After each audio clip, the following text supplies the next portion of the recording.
এ কি মহারাজ, এভাবে বিষণ্ণভাবে বসে আছেন কেন? প্রজারা সবাই সুখে আছে তো? হ্যাঁ হ্যাঁ, বেশ বহাল তুমিওতেই আছি। আর না থাকার কি আছে বলো তো? তাহলে চিন্তাটা কি? চিন্তা হলো রাজকোষাগারের হাল বেহাল। মানে এরকম চললে রাজ্য চালানো যে দায় হয়ে যাবে। সে কি সর্বনাশ! এসব আপনি কি বলছেন মহারাজ? ঠিকই বলছি রানী। ব্যবসায় ক্ষতি হয়ে যাবার পরে মহাজনেরা বিপদে পড়ে যে যেমন সাহায্য নিতে এসেছে তাদের তেমনই সাহায্য করেছি। কিন্তু এখন এখন যে আর কেউ ঋণ শোধ করতে চাইছে না। তারা যদি না চায় তাহলে আপনাকেই কিছু করতে হবে। সোজা আঙুলে ঘি না উঠলে আঙুলটাকে টেরা করতে হবে। আহ, কিন্তু আমি মহারাজ হয়ে সেই কাজটা কি করে করি বলো তো রানী?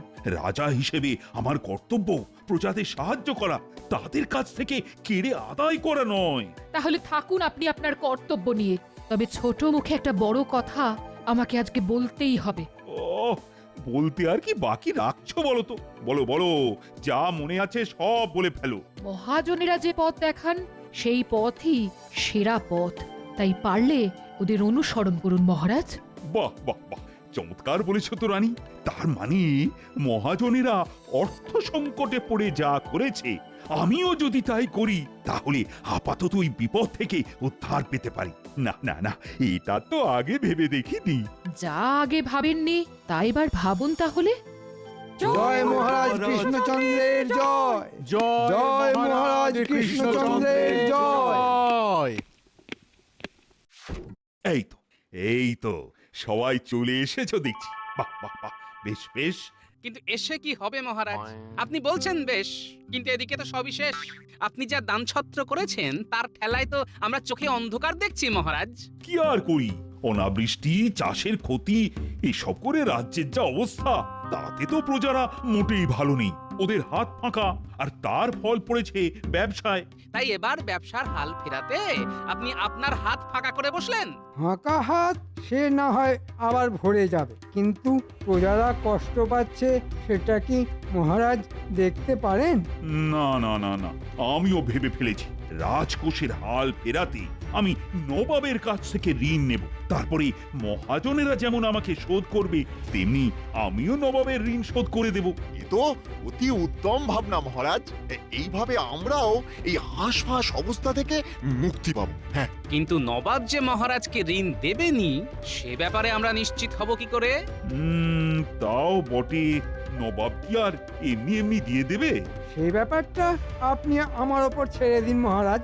আমি নিজে গিয়ে নবাবকে রাজি করিয়ে ঠিক একটা ব্যবস্থা করব। আর সেই ফাঁকে নিজের আখেরটাও ভালো মতোই গুছিয়ে নেব। আর সেখানেই যা কলকাঠি নাড়ার সেটা ওখানেই টুকুস করে নেড়ে দিয়ে চলে আসবো।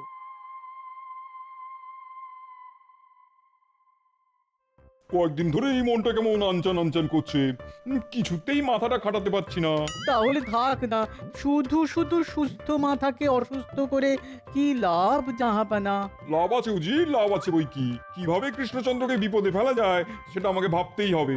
ও হো হো হো, তাহলে এই কথা ভেবে ভেবেই আপনার মনটা খচখচ করছে না? হ্যাঁ হ্যাঁ, বেশ কয়েকদিন হয়ে গেল, কিন্তু কৃষ্ণচন্দ্রকে ঠিক বিকাতায় ফেলতে পারলাম না। এবার পারবেন জাহাপনা, খুব সহজেই পারবেন।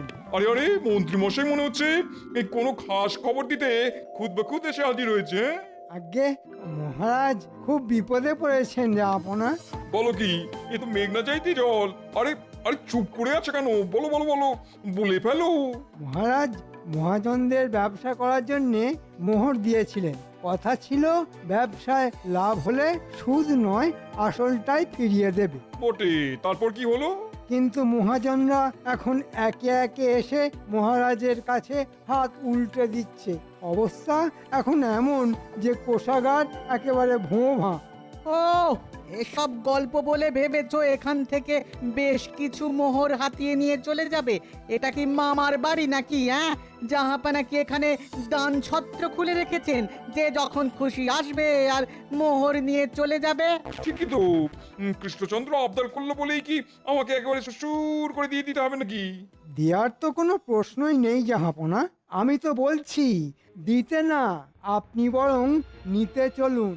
মানে একবার সশরীরে কৃষ্ণনগরে আসুন। মনে হচ্ছে এর ভেতরে অন্য কোনো ফায়দা আছে। আছে বই কি জাহাপনা, আপনারও ফায়দা আর আমারও ফায়দা, শুধু কায়দা করে লুটে নিতে হবে আর কি। ঠিক আছে, এখন বেশি কায়দা না করে কাজের কথাটা বলো দেখি।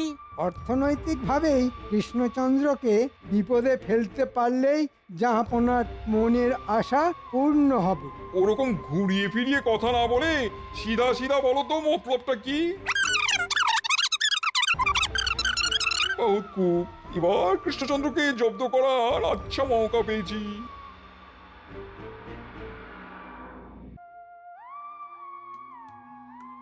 কই এখনো তো মন্ত্রী কোনো খবর নিয়ে এলো না।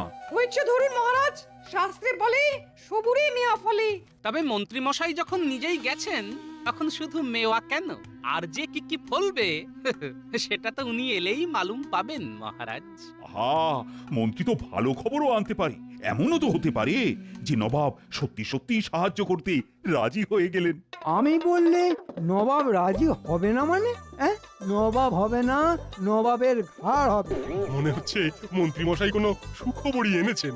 ভাঙা কাঁসর ঢং ঢং করে বাজিয়ে দিলেই কি আর পুজো হয়ে যায় নাকি? আমি তোমার মতো ফাঁকা কলসি নই যে খালি আওয়াজ দিয়ে যাব। এই মরেছে, আসতে না আসতেই যে ওই বাটিতে আর ঘটিতে ঠুংঠাং লেগে গেল। তবে তবে আমরা যে মন্ত্রী মশাইয়ের কাছ থেকে কিছু শুনতে চাই। বলুন বলুন মন্ত্রী মশাই, নবাবের কাছ থেকে কি সুসংবাদ নিয়ে এলেন বলুন। না না, আমি তো আর কিছু বলবো না। এবার যা বলার বলবে ওই গোপাল। গোপাল? গোপাল আবার কি বলবে? গেলেন আপনি আর বলবে গোপাল? এ আবার কেমন কামাল? কেন আবার? এতক্ষণ তো গোপাল খুব ফুট কাটছিল, এবারে গোপালই না হয় ফুট কাটুক আর আমি চুপ করে থাকি। না না না, তাই আবার হয় না। আমি সেই কখন থেকে হাঁ করে বসে আছি তোমার মুখ থেকে ভালো কিছু শুনবো বলে।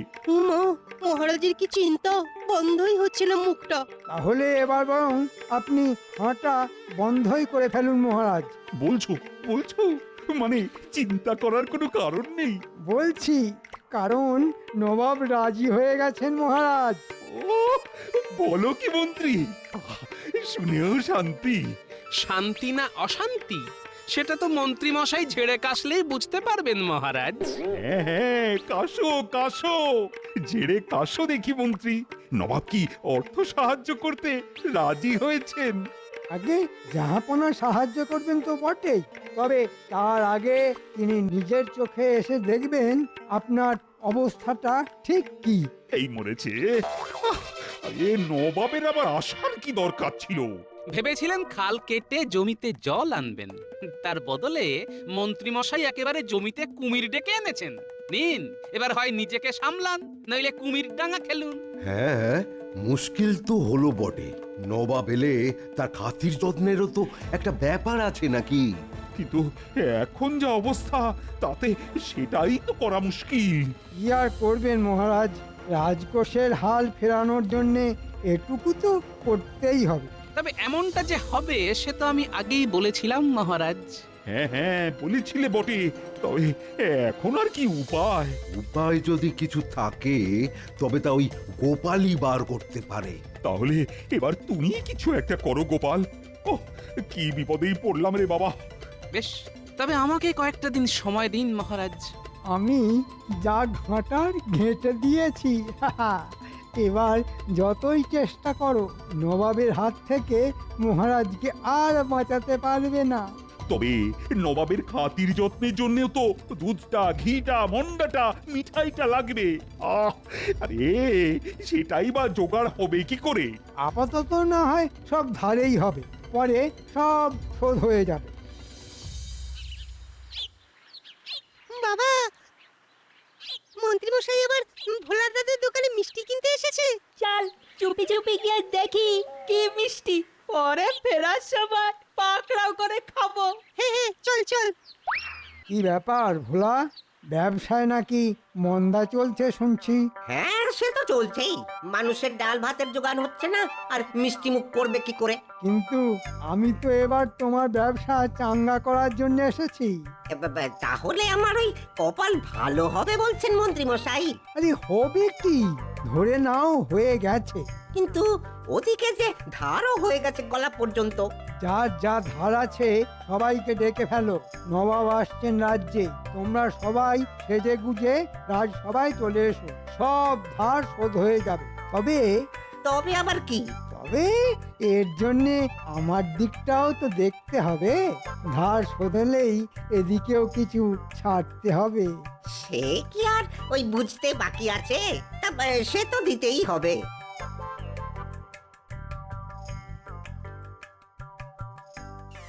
ওরে, এ তো মনে হচ্ছে মন্ত্রীমশাই আবার কিছু বদমাইশি করতে চলেছেন। ব্যাপারটা এক্ষুনি গোপাল দাদুকে জানাতে হবে। না, নবাব আসার আগে ভালো করে তেল চুকচুকে হয়ে যেতে হবে। আর তাছাড়া আর তোমার দ্বারা কি হবে? সবাই নবাবকে তেল তামাক করে নিজের আখের গুছিয়ে নেওয়ার ব্যবস্থা করছে, আর তুমি কি না নিজেই তেল মেখে বসে আছো? এটা কিন্তু দিদা একদম ঠিক কথা বলেছে। আমরা নিজের কানে সব শুনে এলাম। সোনা দাদু, মন্ত্রী মশাই সবার কাছ থেকে ধারের জিনিস নিয়ে তাদের সবাইকে রাজসভায় হাজির করার মতলব করেছেন। শুধু তাই নয়, তাদের থেকে আবার নিজের ট্যাঙ্ক ভরারও মতলব করেছেন। ব্যাস ব্যাস, বুঝে গেছি। নবাবকে কৃষ্ণনগরে ডেকে এনে মহারাজের দৈন্য দশা দেখাবেন। তবে এভাবে তো আমি মহারাজের নাক কাটতে দেব না। তাহলে তুমি কি করবে শুনিয়ে? মহারাজের ঋণ নিজেই শোধ করে দেবে নাকি? না না না, তা কেন? তবে কিছু না কিছু একটা উপায় তো বের করতেই হবে। ধার বাকির খেলাটা নবাবকে অন্যরকম ভাবে দেখাতে হবে।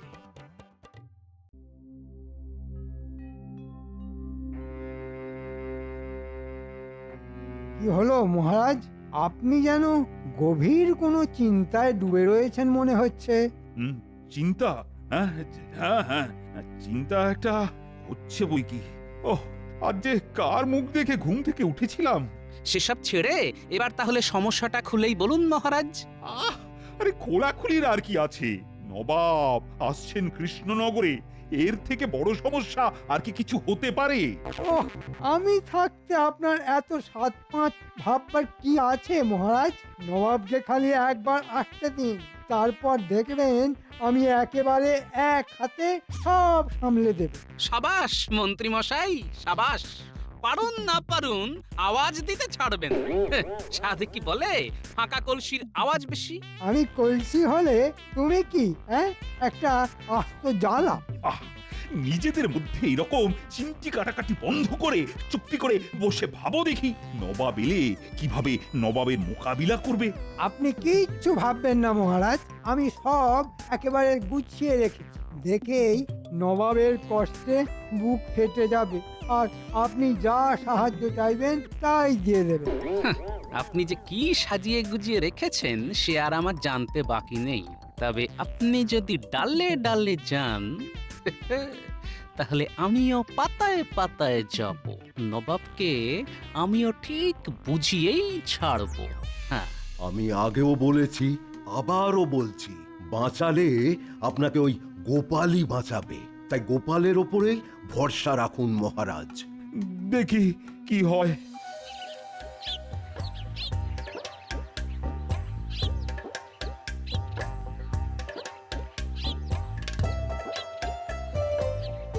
এই তো কতদিন পরে কৃষ্ণনগরে এলাম, কিন্তু সবকিছু তো সে আগের মতোই লাগছে, কিছুই তো বদলায়নি। আমরাও তো বদলাইনি জাহাপানা। তার মানে কি বলতে চাইছো কি? না মানে আমরা তো আবার মহারাজকে আচ্ছা করে লাজে গোবরে করবার জন্য এসেছি, কি তাই না জাহাপানা? আস্তে উজির আস্তে, এত জোরে জোরে সত্যি কথা বললে যে সবাই শুনে ফেলবে। আরে আরে, আসুন আসুন, আমার কি সৌভাগ্য। সৌভাগ্য না দুর্ভাগ্য সে তো একটু পরেই টের পাবে। তবে জাহাপনাকে আজ যেন কেমন একটু ক্লান্ত দেখাচ্ছে। অবশ্য সেই মুর্শিদাবাদ থেকে আসার ধকলটাও তো কম নয়। আমি ক্লান্ত, হ্যাঁ এই তো আমি তো খুবই ক্লান্ত। কি বলছেন কি জাহাপনা? আপনাকে দেখে তো মনে হচ্ছে আপনি যেমন টকবক টকবক করে মুর্শিদাবাদ থেকে কৃষ্ণনগরে এসেছেন, তেমনি টকবক টকবক করে আবার এক্ষুনি এই রাস্তা ধরে এখান থেকে মুর্শিদাবাদে ফিরে যাবেন। ওহ, গোপাল পারেও বটে। নবাবকে আস্তে নাস্তে ঠিক যাবার রাস্তাটা দেখিয়ে দিয়েছে। না না না না, সে গুড়ে বালি। হ্যাঁ, আমি একেবারে ৮ ঘাট বেঁধেই রেখেছি।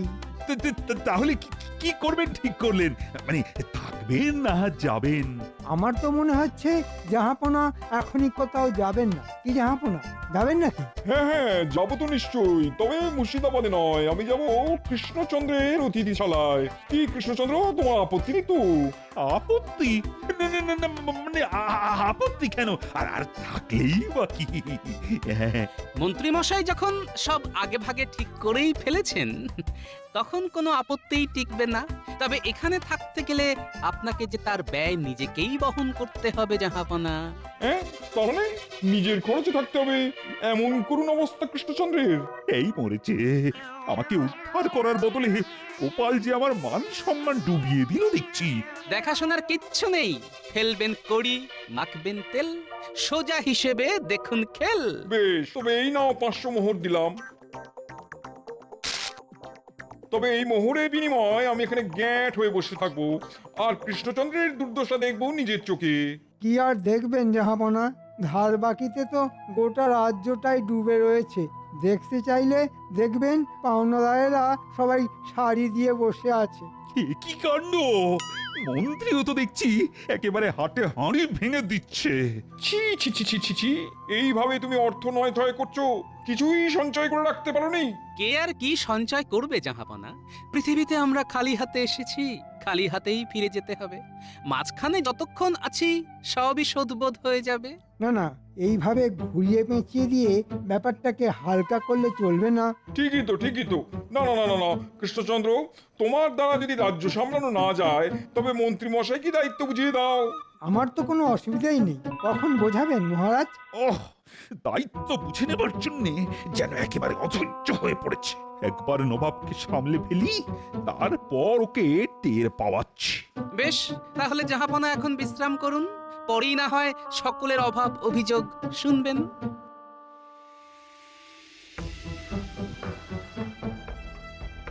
ও, মহারাজ কৃষ্ণচন্দ্রের তো বেশ সাজানো সংসার দেখছি। কিন্তু সংসারের অবস্থা তো খুবই খাস্তা জাহাপানা। সেটাই তো দেখছি, পাওনাদারেরা সবাই শাড়ি দিয়ে গেছে। ওরা যখন এসেই গেছে তখন ওদের কথা নিজের কানেই শুনে নিন। ওদের দুঃখের কথা শুনেই তো আমি আপনার কাছে ছুটে গিয়েছিলাম জাহাপনা। ওহ, মন্ত্রী তো আচ্ছা ডিগবাজি খাচ্ছে দেখছি। তবে জাহাপনা, আপনি যৎকিঞ্চিত সাহায্য করলেই মহারাজ উদ্ধার পেয়ে যাবেন। আমরা তো আপনার সাহায্যের আশাতেই হাঁ করে বসে আছি। কিন্তু এভাবে নবাবের কাছে ওই হাত পেতে নিলে শেষে যে আমাদের মান সম্মান নিয়েই টানাটানি পড়ছে। গোপাল, তুমি কিছু একটা করো গোপাল, কিছু একটা করো। কারোরই আর কিছু করার নেই, এখন যা করার নবাবই করবেন। আর তারপরে আমি, কি বলেন জাহাপনা? সত্যি কারোর কিচ্ছু করার নেই, কারণ যা করার সবই তো করা হয়ে গেছে। এখানে যারা আছে তাদের কারোরই তো কোনো ধার বাকি নেই, সব শোধ হয়ে গেছে। হ্যাঁ, সে কি রাতারাতি এমনটা হলো কি করে? তাহলে শুনুন জাহাপনা,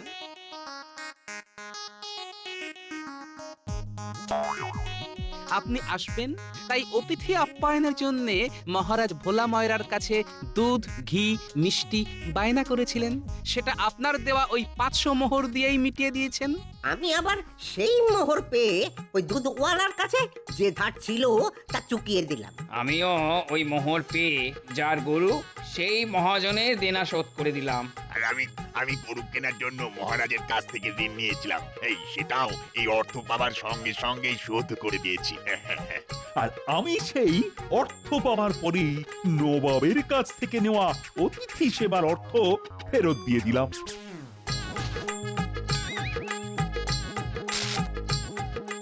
কিন্তু অদ্ভুত কাণ্ড ঘটলো, কিন্তু কি করে এমনটা হলো? এ তো জাদু হয়ে গেল। আমারও কেমন না যেন গোলমাল গোলমাল লাগছে। কোনো গোলমাল নেই, আসলে সবারই ভুল ধারণা হলো মোহর আমার। দেখুন না, না কেউ কিছু নিল আর না কেউ কিছু দিল, অথচ সবার হিসেব চুকে গেল। হ্যাঁ হ্যাঁ তাই তো। না না না না, আমার মাথাটা কেমন ভু ভু করছে। গোপাল এমন ভাবে সব বুঝিয়ে দিল যে নবাবের তো মাথাটাই ঘুরে গেল। তবে আপনার কাছে যে মোহর ফেরত এসেছে তাতে কিছু মোহর কম আছে। কেন কেন কম থাকবে কেন? কারণ মাঝখান থেকে মন্ত্রী মশাই সবার কাছ থেকেই কিছু না কিছু চেয়ে বসেছেন। হ্যাঁ জাহাপানা, মন্ত্রী মশাই আবার বলেছেন আমাদের ধার শোধ হয়ে গেলে ওনাকেও যেন কিছু ওই ভাগ দিই, তাই আর কি। এই মরেছে। হ্যাঁ তাই নাকি? মন্ত্রীর পেটে পেটে এরকম প্যাঁচ? এখন আমি বুঝতে পেরেছি মন্ত্রী কেন আমাকে জামাই আদর করে এখানে ডেকে এনেছে। না না না না, মন্ত্রীকে যা শাস্তি দেওয়া তা আমি দেবো। হ্যাঁ হ্যাঁ, দিন না দিন না, আমার কোনো আপত্তি নেই। মহারাজের বিরুদ্ধে ষড়যন্ত্র করার জন্য মন্ত্রী 6 মাসের বেতন বন্ধ করা হোক। বেশ বেশ, তাই হবে। কি মন্ত্রী, তুমি খুশি তো? আমি মরে যাব মহারাজ, এবারের মতো আমাকে ছেড়ে দিন জাহাপনা। ওরে বাবা রে, আমার একই সর্বনাশ হলো রে। ওরে বাবা রে, ও মা রে। তবে তোমাকেও ছাড়ছি না গোপাল, তোমার কপালেও কিছু নাচছে, আর সেটা হলো এই মোহরের থলি। এটাই তোমার বুদ্ধির পুরস্কার।